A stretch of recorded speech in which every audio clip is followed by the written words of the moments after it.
Hello, and welcome to the Empowerography Podcast. This is a platform created for women's voices to be heard and a place to share their stories, journeys, and successes with the world for the purpose of helping other women who might be on similar journeys. We are empowering women one episode at a time. I'm your host, Brad Walsh, so kick back, grab one of your favorite beverages, and enjoy the stories.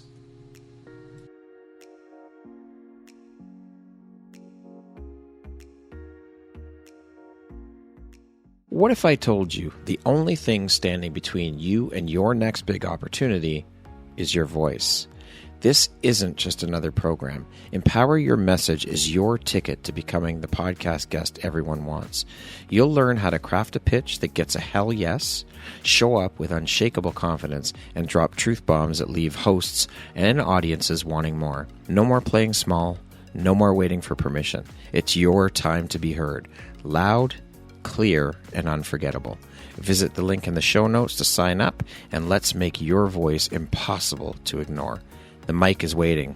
Are you ready? Hello there, Brad Walsh here, your host of the Empowerography Podcast, a platform that was created to help elevate and amplify the voices of women through sharing their stories. Today, my guest is Elle Sojourner. She is a certified life cycle celebrant, a certified life cycle celebrant, a soul guide, an author, and diviner. Elle, welcome. I am so happy and excited to have you here today. I cannot believe you're here. We're actually doing it today. How are you?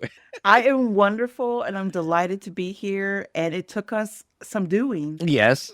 But I know that this is perfect, so I'm honored. Absolutely. As we have said to each other, and as we all know, everything happens in divine timing. So I am just so honored and happy to have you here. I've been waiting to have this conversation with you for a long time. So with that being said, let us jump right in and get started. Now, before you became a guide for others, Elle, who was the guide that you most desperately needed? And did you ever find them? So I did not find them. I became the guide for myself. And the guide that I needed was someone to hold space for their authenticity and their own being. At a very young age, I was able to witness people showing up in a lot of proving and striving energy. And I knew that it was disconnecting them. I always just felt something was missing. I didn't have a name or an understanding of what it was, but I often would just feel like the adults around me, I wasn't seeing all of them. And I often wasn't seeing them in joy. So I became very adamant about wanting that in my life. I'm going to be what I am and do what I do. And I'm going to be excited about it. And there was an intensity about it. And like definitely one of those children where people would be like, why is she like that? What's wrong with her? God bless my parents now, because having been a parent, I will think back and be like, they had to be mortified like often. What is she doing and where is she getting this from? We didn't make her like that. So it's like, I'm so grateful that thing was already in me just from being born into the world. But I became who I was looking for. I love that. That is so beautiful. Thank you for sharing that, Elle. So what would you say then, what moment in your life cracked you open to this path you're on now, to the work, to the soul work and the ceremony work that you do? Honestly, I think literally the moment I was born, it was on. I was actually born. I didn't know this till I was in my 30s. Okay. I was actually born foot first. Oh. They didn't know I was breech. And my mother started delivering me. And she said she felt something. She looked down and she saw one little leg just dangling. And she actually fainted, bless her heart. But like, in my 30s, I was like, yep, that was the energy that I like. The universe was like, she's going to need to be pretty tough out of the womb. So they just sent me out like ready to go. And so I was always that. I just was always that. When I heard that story, I can't tell you, Brad, how I was like, of course. It all makes sense now. Yeah. It's like the awakening, Elle's awakening. Right. And they're like, she's going to need that foot. Let's go. I love that. So there was no single moment. I always was who I was. And I think really what began to happen is the trance of forgetting who I was, because there were other things I deemed more important, acceptance, family, things like that. but I kept remembering. Yeah. And so there was just a constant dance all my life of remembering and forgetting, Yeah. and sometimes remembering and trying to forget. Right. Yeah. Yeah. Absolutely. Yeah. I think we all go through that. And I've been giving this a lot of thought in the last, I would say, 3 to 5 months, 3 to 6 months about the soul contract stuff and that we are already predestined. Our lives plans are already laid out for us when just before we arrive in these meat suits that we're in, right? And once we are born into the world, it is that we completely forget. It gets conditioned out of us, it gets tamped down. It's always there. I shouldn't say conditioned out of us because it doesn't ever leave us. It's there within us, but we forget. And so I love that you brought the fact up that it's more of a remembering as opposed to bringing it back out and finding it. That's what it is, remembering who we were, because we have forgotten. I think we have all the answers before we come here. We've just forgotten because it's been conditioned out of us with our parental conditioning and societal conditioning and religious conditioning and all of these things play a part in it, and it gets tamped so far down that we forget it's there. I agree. And I think that it's almost frightening how the implantation of the forgetting is considered good parenting. Yeah. Yep. Good children are usually the ones who have been entranced with forgetting the most. Yep. And I tend to be very conscious and aware of that. Yeah. Even in not only as my own role as parent, but considering what was true about how I was parented and also how I support parents who are still in the bringing up process. Yeah. Because I really like Dr. Spock and all the books. A lot of them, really, if you read them, it is a guide to help your child forget what they learned when they were so close to the divine not that long ago. Yeah. Yep, absolutely. It's very powerful. And some people don't ever end up remembering. And that's for some people, that's their path. And for others, it's the awakening and starting to remember. Yeah. And stepping into that. And it can be, I have a theory that there's a lot of disease floating around. Okay. That energetically exists within the forgetting.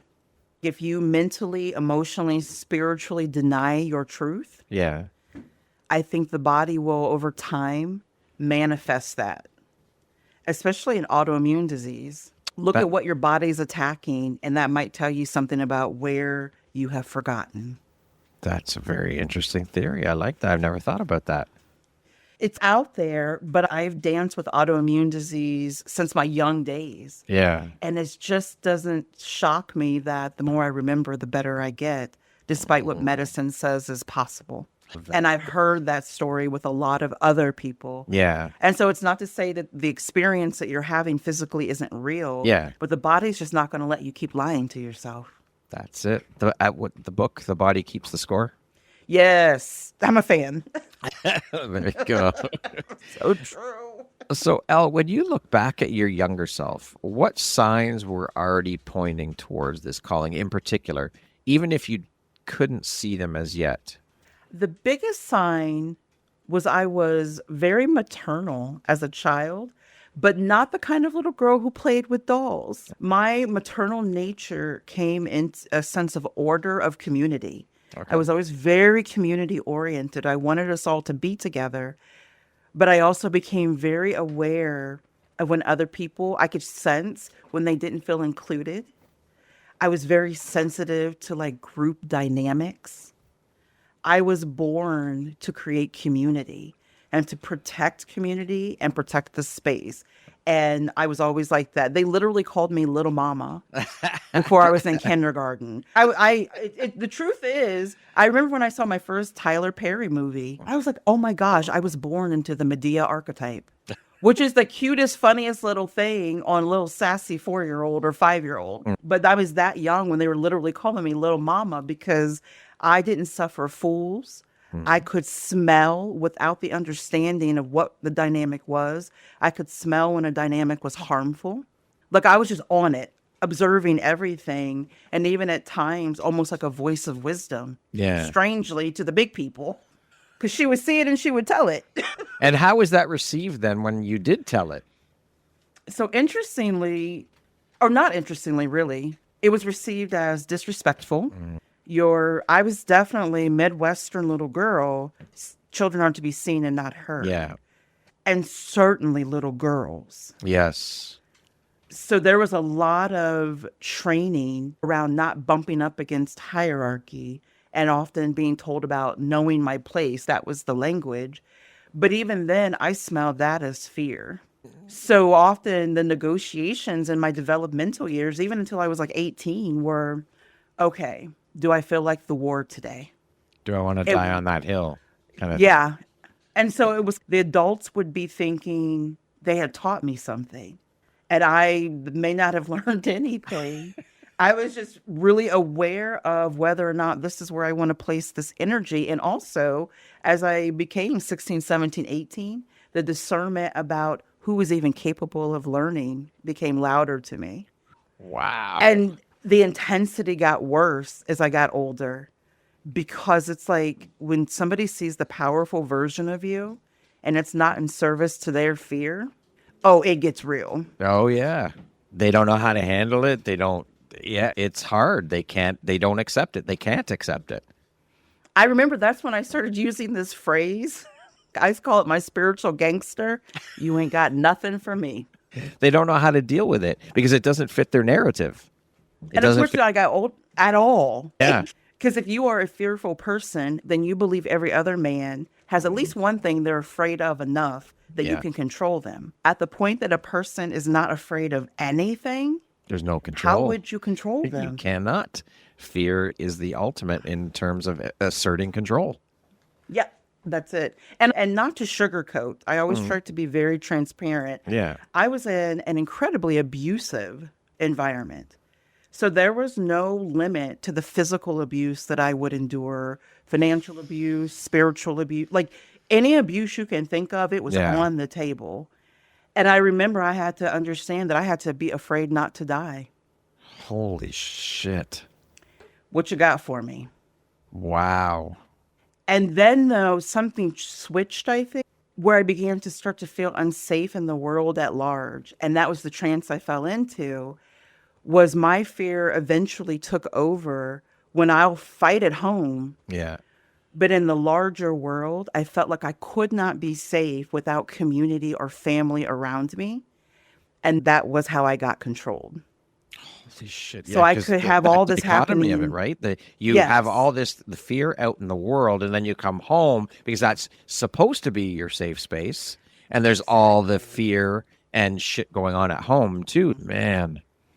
But it is interesting to me that with all the studies that we have, you would think it was what was going on at home. Yeah. But it was just me literally believing that I could not survive the external world outside of the four walls without some tribe. And then that's when I started betraying myself, tolerating, staying, because I thought, at least if I can get an education or get a job, like I had convinced myself there was some pathway where with this tribe, I would eventually secure a place in the world where I could even survive without them by replacing them. And not knowing psychology yet, that's not how that works. Yeah. And so how are your relationships now with your family, with your parents and extended family? How is that relationship now? That point came where I ended up low contact, no contact. But that was decades in the making, because once I became a mother, I began to commit myself to giving to my child what I did not have. And I still had not yet accepted that they were not going to change. I believed that I could teach them how to safely love my own child, like with my tutelage, my more mature understanding of the world. And so radically accepting people as a form of love has been one of the biggest skills that I have acquired. It's not like there's that space where you're just pissed off and you're over it and you're tired and I just don't want to deal with this. Yeah. Ugh. But then there's another space where I realize I am not actually being that loving by showing up in somebody's face, expecting them to be different than they've ever been in their entire life. by participating in systems that have been incredibly consistent. Yeah. No mystery there. No. But like banging on their door and banging on my chest and wanting them to change, it's not actually very loving. And so how can I ask of you what I am myself not being? And it was in that space where I was like, this is not what I want, but it's what I deserve. And that is to be safe, to not be at war all the time, to not constantly be in negotiation with my own best interest, my child's best interest. And so most of those people are not in my life. Wow. That is incredible self-awareness, Elle. Woo, but it came with some ass whoopings. I'm sure it did, as it does for everybody. That journey into self-awareness is not for the faint of heart. It's not an easy one. It takes time. You have to do the work. But once you get there, holy shit. I love the expression, if you knew how much my peace cost me, you wouldn't ask me for it. Yeah, yeah. And that is so true because it is. And the other piece, too, that I think makes this experience a little louder for me, I'm in the adoption constellation. I was not raised by my birth parents. So there was already a wound of, I just want a family. I just want a mom. I just want a dad. I just want a place where people are like, yeah, we're your people. So the universe was like, we're going to give you a double dose. So to not be with the birth family, but they were in my life in different spaces. And so it wasn't like a closed adoption or something. So I was very much aware. Yeah. And then to be in this other group, and that's not really working well either. The universe, the lesson of my life has been, you are always what you needed. And we're just going to keep showing you and showing you. Until you finally wake up and see. It's like as they say, the universe, it starts out with pebbles, then it goes to rocks, then it goes to boulders, and then it's like the 2x4 in the back of the head. Are you fucking listening yet? Come on. You want to catch the whisper or catch the shout? Yeah, exactly. This is all created and made who you are today, Elle. The beauty that you are today. I'm grateful for it. Yeah. And that's the other piece. Yeah. Sorry, go ahead. And that was hard to come by. It is hard to wrap your head around. And I've learned this over the last few years, is you have to be grateful for all of it. The struggles, the good, everything, because all of those things shape who you become. The struggles, no matter how hard things may seem, and it's not easy to see when you're in it, but all of those things, there's always, I promise you, there's always a lesson in there for you to take forward, a silver lining, whatever you want to call it, a gold nugget, a pearl, whatever it is, to take from that situation to move forward to the next level for you, to level up. But you have to have the self-awareness to realize it, first of all. Then you have to be able to step outside the situation and look in as an outsider and pull that bit of wisdom out and move forward. It's hard. It's fucking tough. It's not easy at all. And anybody listening, I had nothing but compassion. Like I think conventional psychology, social and behavioral science, I think most of it is not trauma informed. And even in this space we're in, I think it's so important to say out loud, it is a spiral journey. Yeah. Like you get it and then you forget again and then you try old stuff and then you try new stuff. And if I had understood compassion sooner for myself, I think it could have been a little bit less rocky. Yeah. Because nobody is whooping my ass harder than I was. I was embodying what was given to me. And because I didn't have any other voices to replace it with, I remember being like in my 40s and being like, I don't even really know what kind to talk is. In my 40s, and I make a living loving people. I was like, I literally had to start writing down. I was thinking about how I would talk to my son, how I talk to my friends. But for some reason, it took all those decades for it to click. Yeah. Could you talk to yourself like that? That could be a real script for you. There you go. It's always, when you think about how, because we are our own worst enemies. We are our own biggest hurdles. Nobody is harder on us than ourselves. And it's easy to say, like you hear people say it all the time when someone's negative self-talking and a friend steps in, would you talk to me that way? Would you talk to your mother that way? Would you talk to this person? No, of course you wouldn't. So why the fuck are you doing it to yourself? You, of all people, deserve better than that. But it's hard to make that shift and to see it. Again, it's about the self-awareness piece. realizing what you're doing, first of all, and then having the strength and the courage to do the work to shift it is huge. And Everything. as you say, it takes years sometimes for people to get there. But if you're willing to put in the work and get there, then that's it. And then you wake up. Watch out, world. Yes, exactly. Look out. Here comes Elle. Oh, I love it. Yes. Now, you said you get paid to love on people and to speak to people. And so you create ceremonies to honor all of life's very different transitions that we go through in life. That's a huge honor. And on the other hand of it, it's a huge responsibility. So what do you believe that we've lost in modern society by stripping ritual out of our lives? And what happens when we bring it back in? What we've lost is connection to self, which by default means that we don't know how to connect with one another. I don't believe this loneliness epidemic that we've been talking about, especially post-COVID, is only about people's physical proximity to one another or only connecting through technology. Yeah. I actually think many of us don't have the skill set of connection because ritual is where you learn it. You learn it in community experiences. You learned it from your mama and your aunties. You learned it in the community with the librarian and the person at the grocery store. And there was a time when we always came together. It was just a known, you came together. Yeah. And so I don't think those other contributing factors are a part, but I think it's a deeper sense of we don't even know how to be with ourselves. Ding, ding. That's it. How often do you just sit with yourself and be okay with yourself? A lot of times when we are in our own presence, many people don't do it well at all. Many people go to great lengths not to be by themselves unless they're sleeping. And some people not even then. Yeah. But sitting with yourself and being okay with what is, until you can hold that space for yourself, you're probably not going to be able to participate very well in connecting with others. So the ritual is coming together and radically accepting yourself and then others as a reflection. It becomes a mirror. And then it's in that space that we move through the world, not only connected, but we move through the world recognizing we're not as alone as we think because we're all on this journey.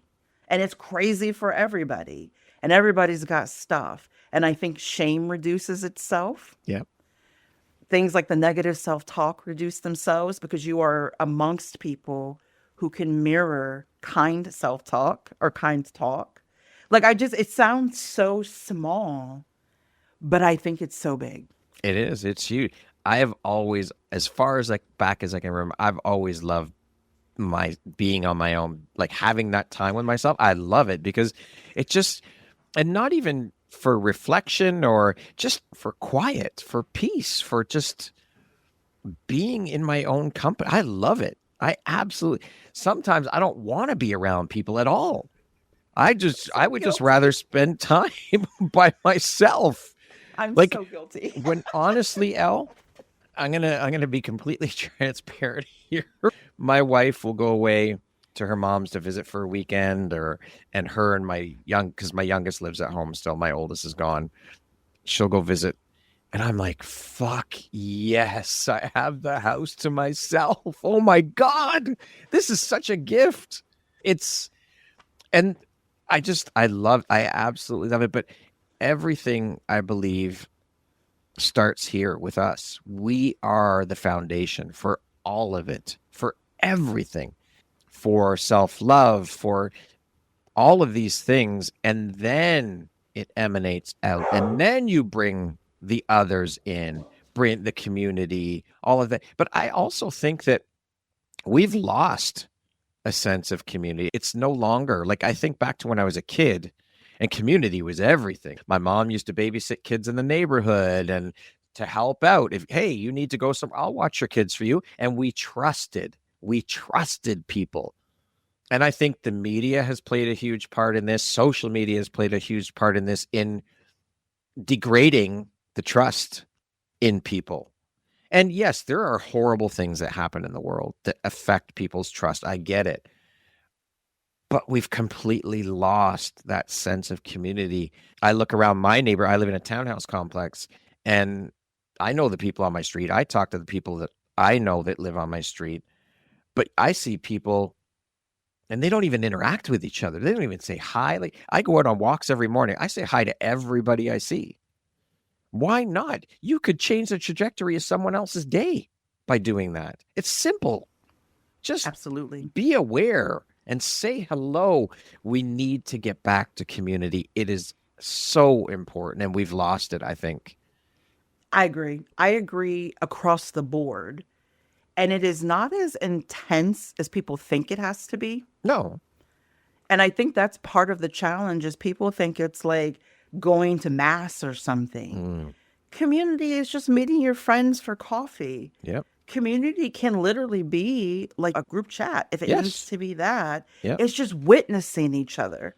So I think changing the definition of community is also important. Like a lot of times when I start a wedding, it's not unusual for me to just say, everybody take a deep breath.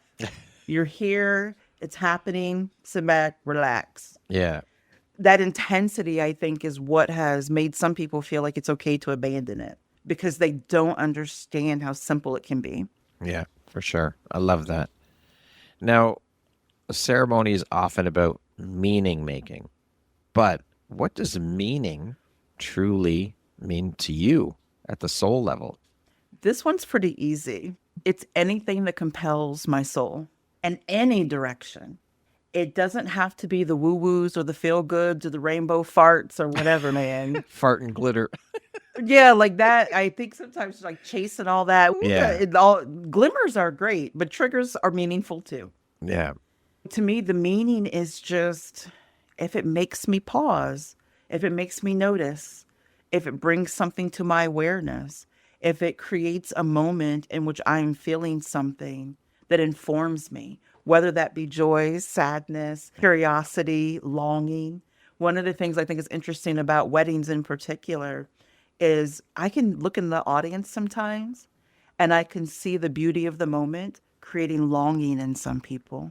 Sometimes they're sitting next to what appears to be their spouse. Yeah. Sometimes they seem like they might be single, but there's something, and I think that is meaningful too. Absolutely. I love that.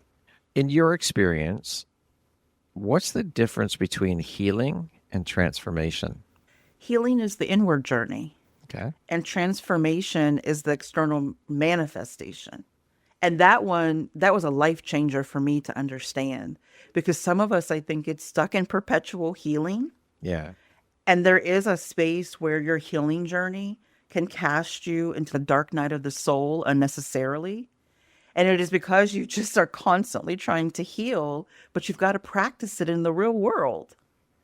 Like you got to get out there and you have to love and shake a hand and hug and try and do a different job or go jogging in the park or whatever you do. Yeah. But you have to take the healing and cast it outward to continue to grow it.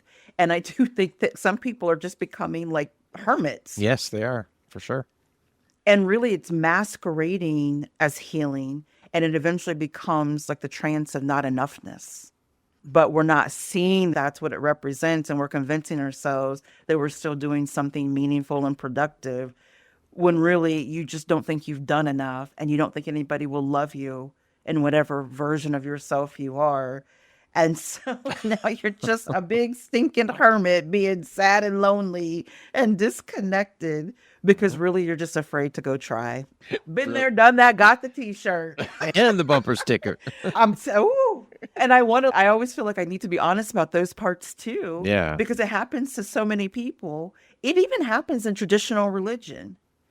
I see these people who show up in these four walls every Sunday. And they go to the Bible study and the choir rehearsal, but you're mean and you don't know how to be around people and you're judgy and you're very bristly and hard to love.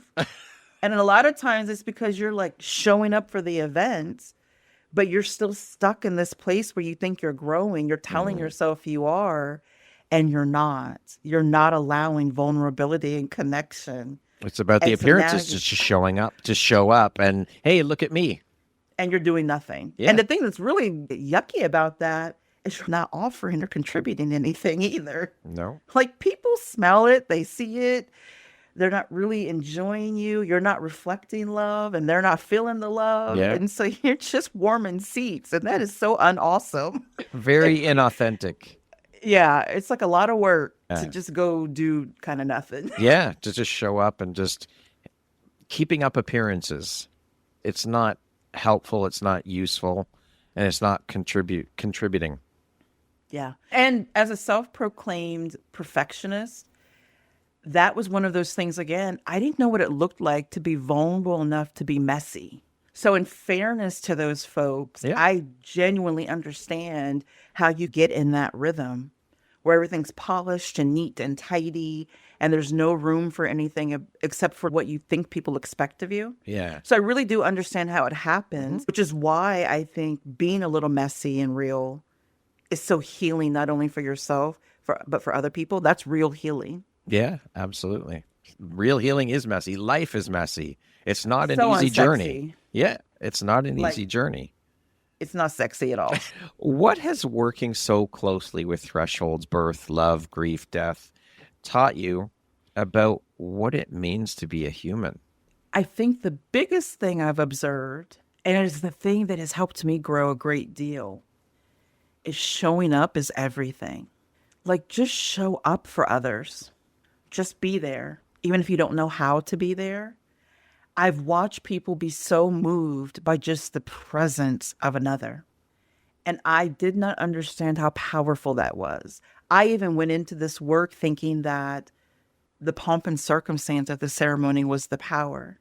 And over time, it didn't matter if it was a funeral, a baby blessing, a healing ceremony, or a wedding. I just kept noticing when you just show up, that, like the look on the faces of the honorees, it was everything.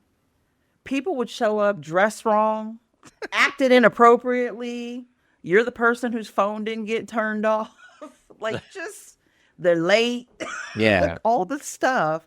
But you just being there. So many people don't realize it's just being present. That's a ritual in and of itself. Because you're saying to someone, I'm here with it. I don't know what I'm doing either, but I'm here with you right now. And that's such a love offering. It is being here, being there in that moment.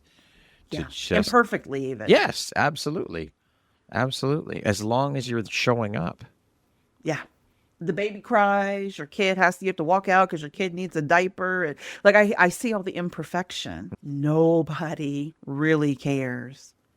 And on the occasion in which somebody did care, that is where their own vulnerability and fear is hiding. The person yapping about how this should have been and that should have been. And usually that person is terrified. Yeah. And they just need me to hug them and say, you're okay too. I love And it. then usually, so that's the big thing that I learned. That I didn't learn that in training. I learned that just by Doing. watching And yeah, hundreds and hundreds of times, just Yeah. watching it. And I'm like, wow, that's it. that's the best way to learn is being in it and just being. It's the gift. Yeah. It is the gift. It's not work. It's the gift. Yep, for sure. If our lives are ceremonies in motion, where do you think most of us forget to pause and honor the moment? I love this question. I think the simple one, just waking up every day. It sounds so hokey, but one of the rituals I've started for myself, it's so goofy, but I love it. I will open my eyes and like I get it right about 80% of the time. And I will say good morning to my love team and my creator and say, thank you for waking me up in my highest timeline today. It's not like a big deal, but I personally have woken up not able to move more than once. Yeah. There are times when I was on like a ventilator. Days were passing me by and I didn't even know. And, like, waking up's a big deal. Yeah. I think they say that heart attacks, maybe strokes as well, but heart attacks for sure, the bulk of them tend to happen like in the wee hours of the morning. There's something about the circadian rhythms and the cortisol. So there are people like between 2 and 5 a.m. a lot of times they could have a heart attack and just not wake up. My birth mother, she passed in her sleep. She had cancer. Yeah. She passed in her sleep like in the wee hours of the morning. She didn't know that night when she went to bed, Oh, suffering as she was, that she wasn't going to be here tomorrow. And in those seasons where I have struggled with like anxiety, depression, just to be able to say, damn it, universe, I'm here. Even I've had those seasons where I would be like, damn you, universe, for waking me up. But I'm here. I'll take it. yeah, And that's real. That's the stuff nobody wants to talk about. of course. But even if I'm mad about it, Yeah. I'm going to trust you that you woke me up. So thank you begrudgingly. But the thanks is still there. The gratitude is still there, It which is is. so important. And just witnessing that it happened, even Yeah. if I couldn't say thank you, just to witness that it happened, that's its own form of gratitude as well. I think the universe loves it. The angels love it. Our ancestors love it when we notice their work. Another day is always a gift And because so when we people don't start saying, know. Sorry, go ahead. we don't. No, I'm sorry. I sometimes people will say, how you doing? How's your day? Yeah. And I'll say it's a day I get, so I'll take it. And that just comes from the authenticity of those days when I was like really hard to find the gratitude. Yep. Like, why do you have me still here? Especially when I've had the health, really profound pain. Couldn't be managed. Morphine wasn't hitting. And I would be like, why do you keep waking me up? What is this game? And that's not spiritual sounding, but No. it is spiritual. And yeah, just gratitude in the smallest. I opened my eyes. Let's go. Yeah. I'm here. I get another day on this earth. What a fucking gift that is. And even if you mess it up, you feel like, oh, I did it good. Let's go. Yeah. Absolutely. Yeah. Absolutely. Being grateful for the opportunity. For sure. And it is ritual. Like Yeah. people think ritual has to be this complicated thing. That is a ritual to me. Yeah. And that's all that matters, is that you see it as a ritual. I love it.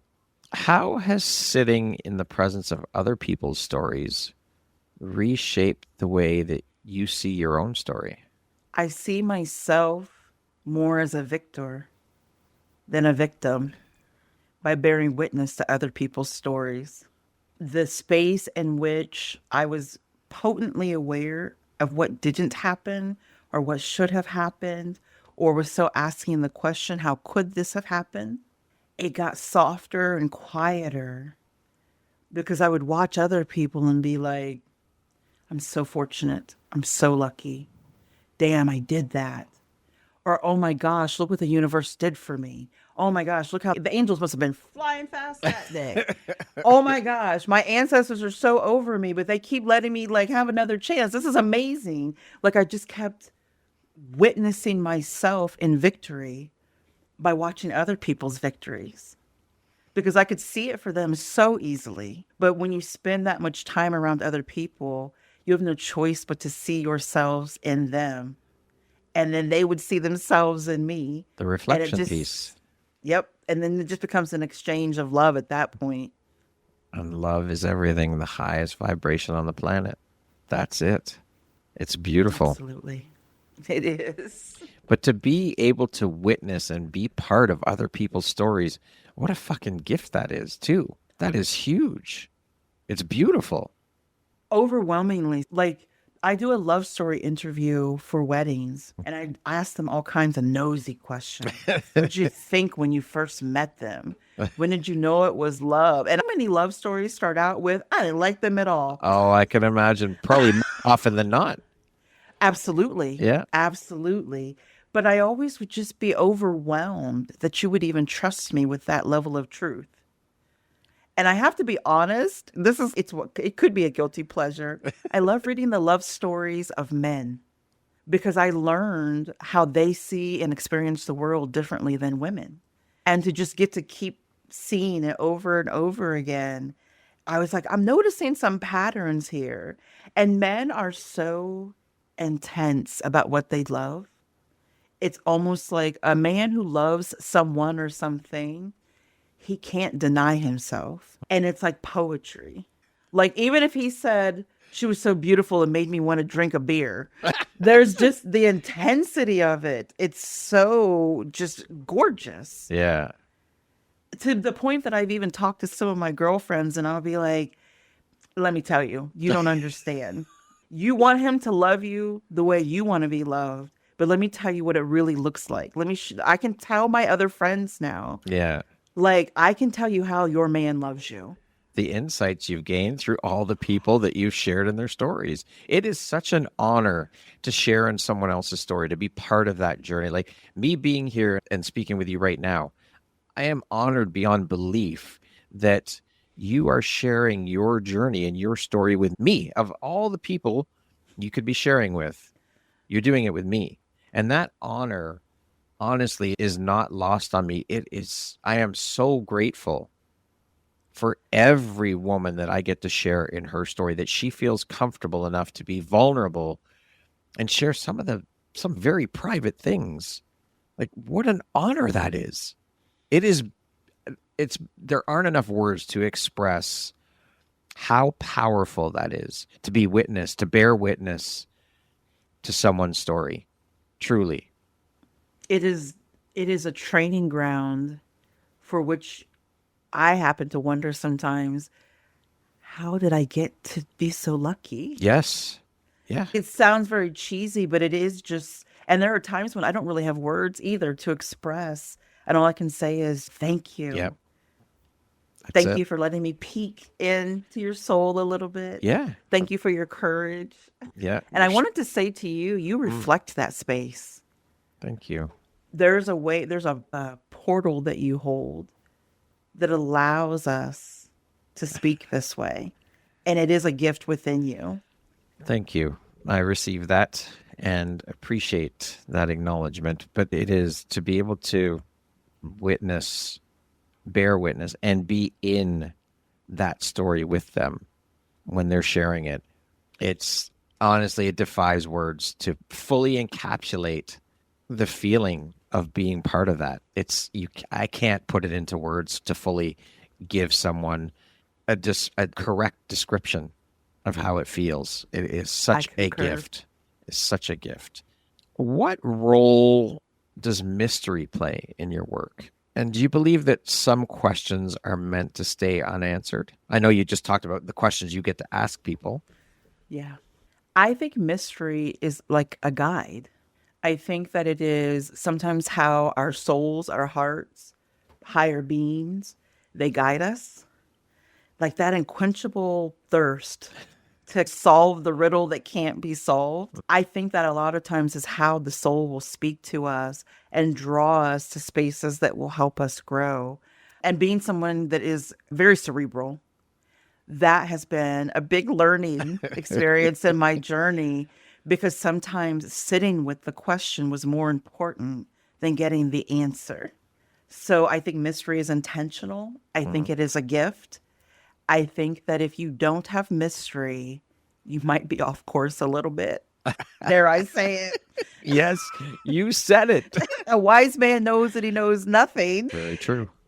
Yeah. And I see as I'm getting older, and I've noticed that we do get to seasons in our lives where we don't think mystery has a place any longer. And I think that's when you might stop living. Said. Thank you for sharing that. That's beautiful. What is one ceremony that you believe every person should create for themselves, no matter where they are in their lives? No. It is, that in and of itself is a ritual. But once a person says no, I think we should create actual ceremony about what we're saying yes to. And so what that looks like to me is, if you want a certain job and you want to say no to the job you have, or you need to be retrained, or you're saying no to the identity you established with that job, I literally think people should light a candle, burn a piece of paper with the name of the new job on it, and send that up to the ethers. Take a walking meditation and devote the entire walk to aligning yourself with the path. These are small rituals, but I often think that no is the beginning of the ritual. What are you saying no to create space? And I think ceremony around creating space is one of the things we're missing. Like, people will have divorce ceremonies sometimes, which I think started out as a joke, and I think it's a real thing, because you are establishing a new identity, bringing the wisdom that came from that union. And you are also asking people or telling them who you are now and how you would like to be received into other community and space. So ceremony around saying no to something and literally saying, I am creating space for X. It could even be creating space for the unknown. Yeah. I do a lot of ceremony work around that. I'm like, Okay. why she always got me walking away from something? That shows up in my ceremony a lot. Yeah. That is powerful. It is. When you say no, that's exactly what you're creating space for something new to come in. And so celebrate it. Celebrate that opportunity for something new to come into your life. And the formality of it takes it from just a thing you're repeating in your head or a thought to like really bringing in the frequency of I'm allowing space for this greater thing. But see, That's the purpose. I think this also ties into the fact that we as humans, we don't typically take the time to celebrate our wins, celebrate the things we've done, we've accomplished. We're so busy doing and caught up in the doing that it's, oh, I did that. Okay, on to the next thing. Now I got to keep going. This hustle culture bullshit that we don't take the time. This slow down and smell the roses, that was an expression for a reason. Take the time to slow down and smell the roses. Take the time to slow down and celebrate your wins. I don't care how big or small that win is. Celebrate the shit out of it. You deserve to. You've accomplished something. That's a huge thing. It's a symptom of the trance of unworthiness. Because I'll hear people, and guilty as charged, I'm afraid to slow down because if I spend too much time patting myself on the back, will I lose momentum or will it kill my ambition? Or life's going to happen regardless. Yes, You'll go on to the next thing or you won't. What really is wrong with taking a moment to say, you the baddest bitch on the street. That I carried that space of being afraid to just say good job to myself for a long time. And what I started to notice is the absence of it was actually causing fatigue and at times hopelessness. If you are eternally striving, there will just come a point when your like mind and body are smarter than you. And they're going to be like, go do great for what? Yeah. Yep. That's a valid question. Yes, for sure. And so just to say, oh, I've discovered something new about myself, or I see myself in a different light now. That is so potent. And again, it's part of remembering. Yes. There you go. Which is why I think society doesn't encourage it. Absolutely, because then we will remember. And guess what? Society doesn't want you to remember. Society wants to keep conditioning this shit, keep tamping down your true self, who you authentically are. We are all here with beautiful gifts. Oh my gosh. We are all here with our own gifts.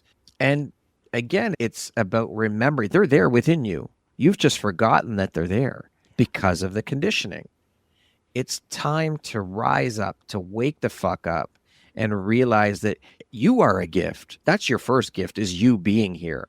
You personally are a gift to this world.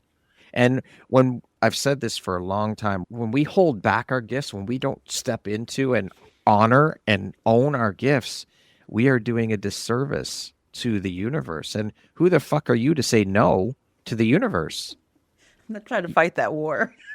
No, you need to share your gifts. They were put into you for a reason. And so uniquely. Yes. Nobody can embody your gift the way you can embody it. That's right. And so I hear in that hustle culture, this whole thing where people think they need to be so innovative and there's so much noise out there and you have to get people's attention and sell. It's just not true. I come from a sales background. I spent all those years in human resources. I spent all that time in recruiting. And what I know for sure, when you sell to people, you lose them. When you hold space for their desires and wants and honor them, magic happens. Yeah. People don't need you to tell them what they need or want. You don't have to be gimmicky. You don't have to be clever. The embodiment of your truth and your gifts is so uniquely you. It will never, before or after you, be embodied that way. This thing where we feel compelled to have to get people's attention, Trans of unworthiness. Yeah. But, And that's what society wants you to think. yeah. But I will say, you have to show up. You have to show up. Yeah. You have to be seen. Yes, you have to be visible because and Yes. people don't know. So at the retreat in Costa Rica is so funny. This is part of my journey and on my learnings. I taught a workshop on podcasting, and I was sitting beside one of my friends, and just as I got started, she's, wait a minute, just don't go any further. I just want to say something right here, right now. Brad is a person who he doesn't talk about what he doesn't share with you. And she said, do any of you here know that he has a podcast guesting agency, that he helps people get onto podcasts? And they're like, no. So I am learning to show up and be visible and share, because if you don't talk about it, if you don't show up, and people don't have a fucking clue that you're doing this. So you need to, that's the biggest is you need to show up. And I'm speaking from experience. I have not done that. I'll own it. I don't always show up the way I should. Same. But if you don't, you're depriving the world of your gifts. So fucking show up. Be visible. Talk about it. Share it. You're right. You don't have to be gimmicky and Bring sell. people in. No. There's that weird energy. And I'm just like, that's not the thing. That's not showing up. It's not. You're tricking people. Yes. Just be you. Just be who you authentically are. And you'll bring in the people that are meant for you. They will find you. They do. Oh my gosh. You can't sit back. That's the one that you cannot just sit back and expect people to come to you. That's not how it works.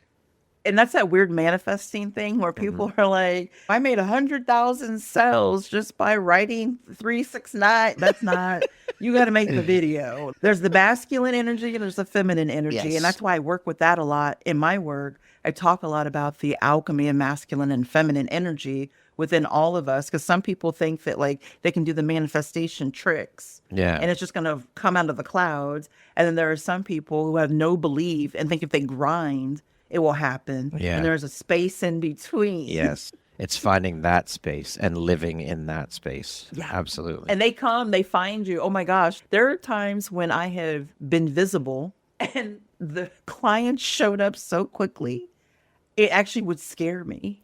I make my living in front of people, but telling other people's story versus being in my own authenticity are vastly different. Yes, absolutely. For sure. For sure.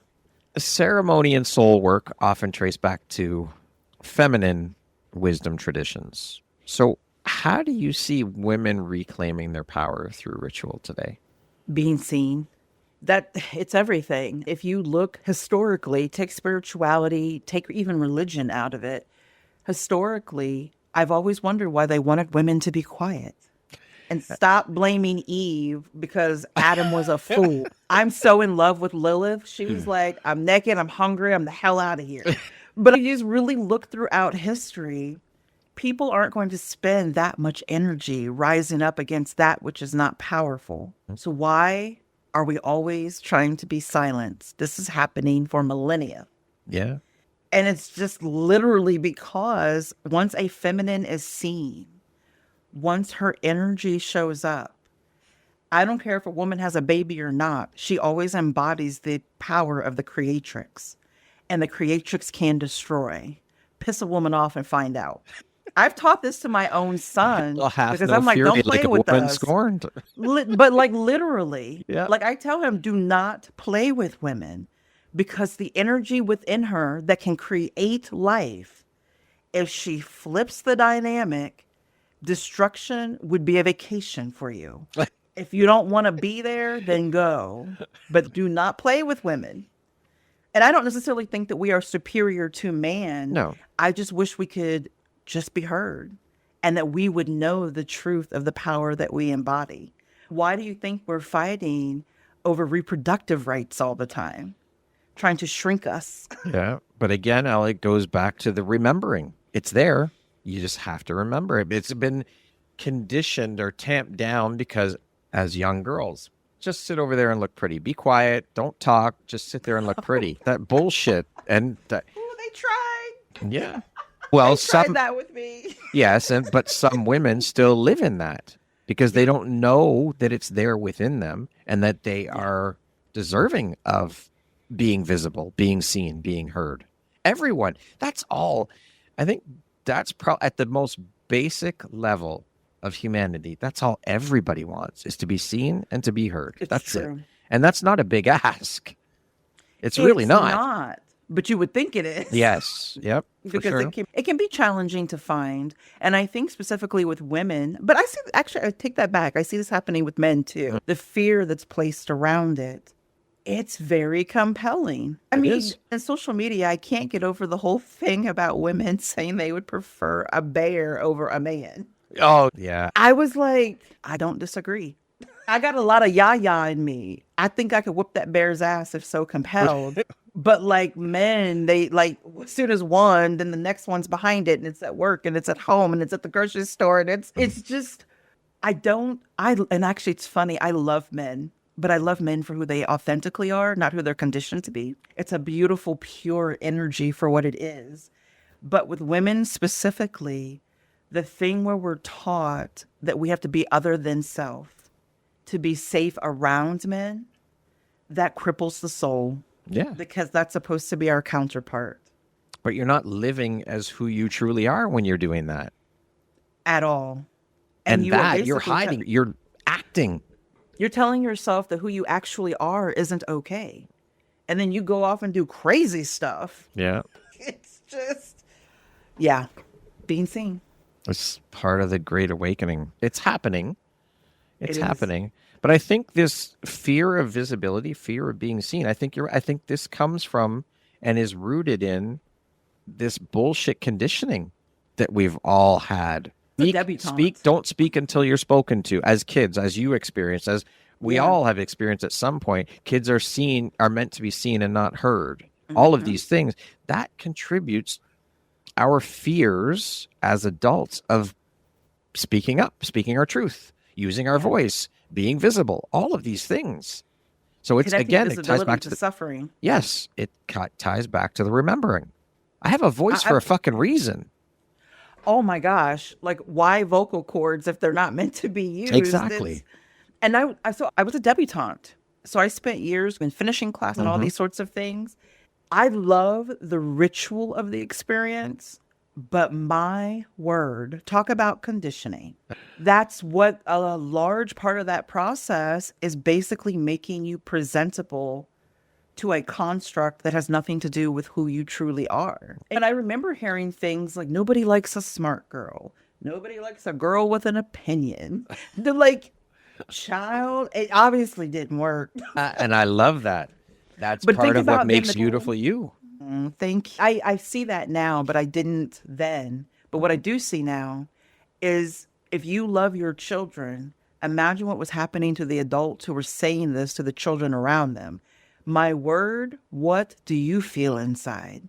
Because you're believing that is going to keep them safe. You're not doing that for harm's sake. You're doing that because you think you're teaching them to survive in this world. So if you would want to convey that repeatedly to that which you love most, my goodness, what do you feel about yourself? Yeah, absolutely. And that's that compassion now that just compels my work. Yeah. This is going to end. I'm going to slay it myself. There you go. Slay the dragon. That's it. When you step into a room or a sacred space to lead ceremony, what shifts inside of you? Do you step into another side of you, another person, or more of who you already are? It's both. Okay. I will often pray to my love team, less of me, more of you, because I recognize a lot of my work, sometimes people see it and sometimes they don't. A lot of my work happens through channeling. Okay. I don't even always remember exactly what just happened. I don't remember what the hell I just said. Ask Elle half an hour later. I don't know. I don't remember. Blacked out there. Sorry. It really gets, and I will feel it physically. Like there will actually be like a physical vibration that I will feel. But sometimes that energy can almost get too big for me. And so I have to calm my body, but I'm absolutely asking spirit, release me from my own ego so that I can be your conduit. And I'll have those prayers and I'll feel myself in ceremony moving back and forth because you are standing in front of a group of people. Yeah. And then afterwards, I do tend to be very tired because that takes a lot of energy. For But I sure. actually feel really good too. I feel like a better version of myself after ceremonies. I love that. And that's just the reciprocal healing. Yeah, for sure. If you had to describe the soul in an image, not words, what would that look like? What would you show us? It's something that expands and it's all the colors, but it just softly expands. And as I think about it, visualize it, it's not something that I've ever seen, but I have felt it. That sounds beautiful. What is one myth about spirituality, ceremony, or soul work that you wish that you could dismantle forever? That it's cute, that it's insta worthy. That is, I can't tell you how much bullshit that is. It can be things that feel good, but those wouldn't be insta worthy either because it's big and it's like, it brings you to your knees and it's just not so cute and pretty and it's not always sweet and it can be, but a lot of people think they're doing things wrong Yeah. because they're experiencing big emotions and light and dark and gray and orange and like it's all correct. And if it's not cute, that doesn't mean you're doing it wrong. Thank you for sharing that. If you could reintroduce one lost ritual or ancient practice back into modern society, what would it be and why? Initiations Okay. of all types, which is what I'm already doing anyway.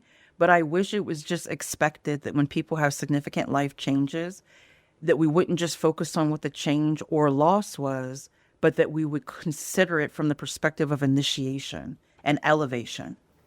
If you lose a loved one, if you have a baby, if you get an education, if you move away from your like city of origin or Yeah. hometown, all of these things are initiations into next and other.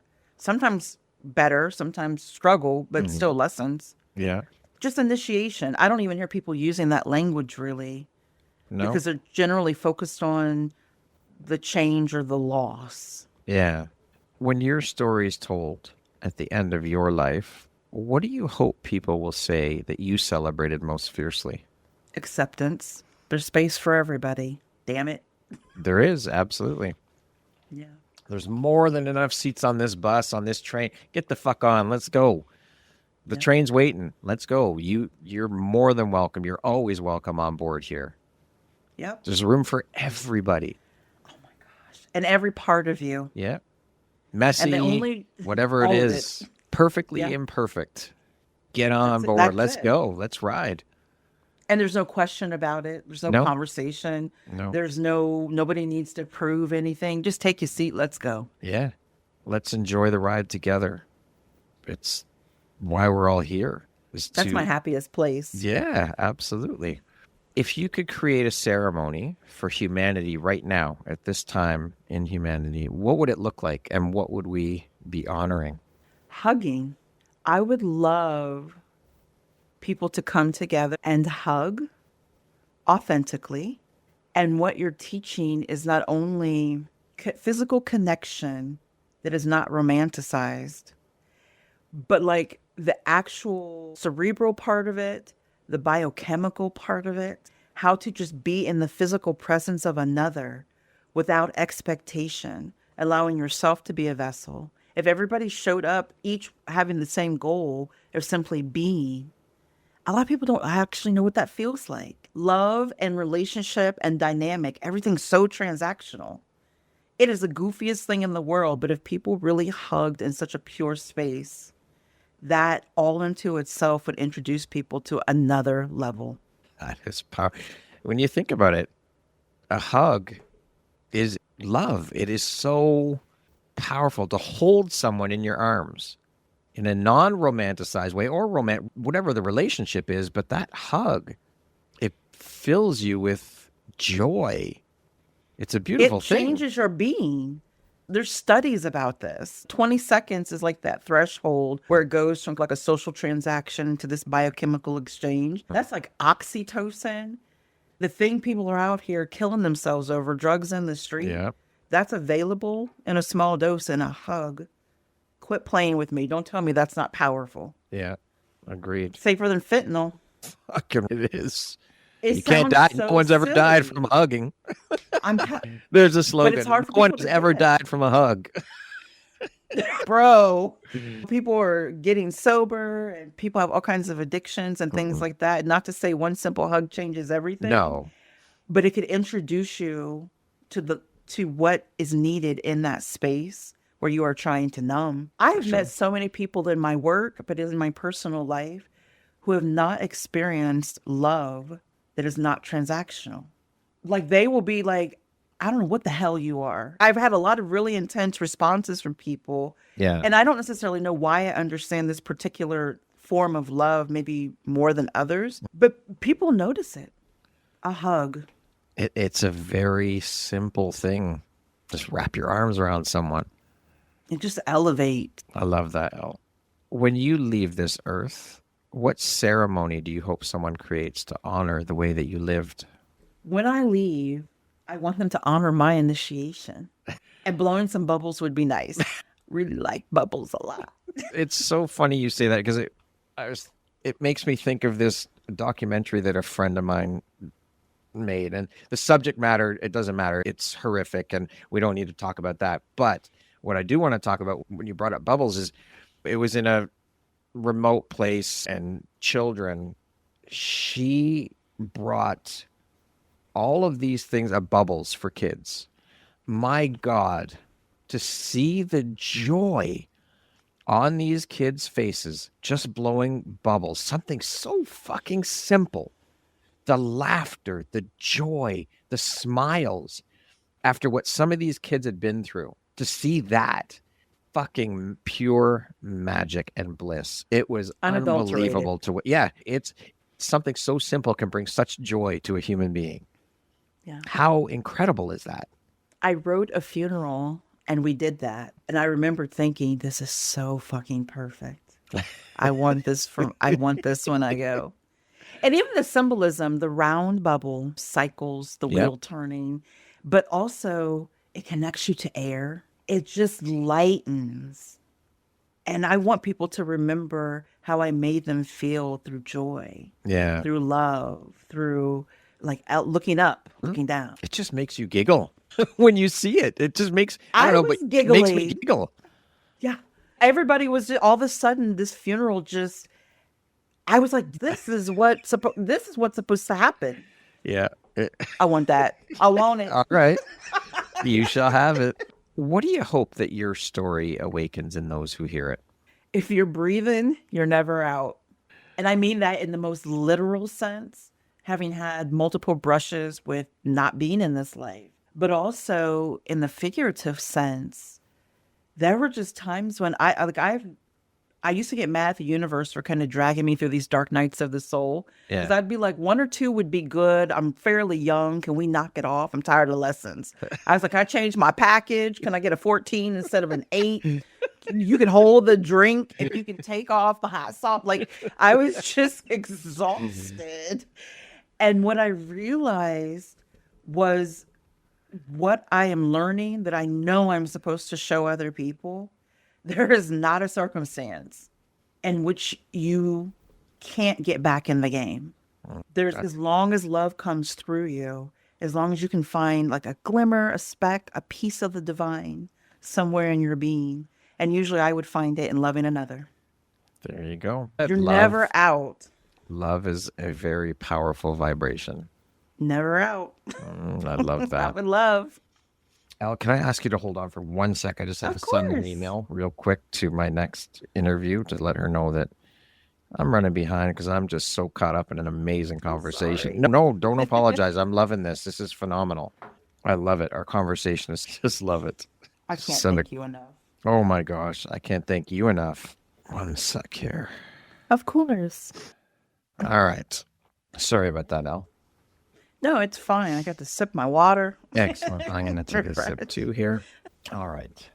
Elle, if you could whisper one sentence into the ear of every soul on the planet right now, what would you say? You are enough. Those 3 words. A whole lot to somehow respond to a belief that they aren't. When I see people behaving in a way that doesn't feel like love, I feel like that's often the root. Who made you feel like you're not enough? Why do you think you're not enough right now? That's a powerful question. Why do you think you're not enough right now? Who made you feel that way? And sometimes I'll actually go there with people. Like I will literally tap people, you're okay. You're all right. I'm so glad you're here. And even if they're nuts, the shock value of that versus their histrionics, that'll at least get me out of arm's reach. That's some deep excavation work, though, those questions. And they're so small and seemingly simple, and I actually had a therapist who taught me to ask those questions, but then keep asking myself, why? Oh my gosh, you will go deeper than inner child. It's like that takes you to the story of your ancestors. And I'm getting chills even thinking about it. What does freedom mean to you on the deepest level, beyond money, status, recognition? The opportunity to witness who I am and who I want to be. And there's a lot of things that have to come together. Sometimes they don't. But I feel like underneath the money and the other stuff we just want to be who we want to be when we want to be it. I love it. How do you define success? What does that word mean to you? When I am filled with purpose. Because sometimes when I am successful, it doesn't feel light, but it feels meaningful. And that kind of seems to be true in every facet of my life, just being filled with purpose. When you find your purpose on this planet, man, is that one of, if not the most incredible feeling in the world. Because there's no switch. You can't turn it off. No, you can't. You can't.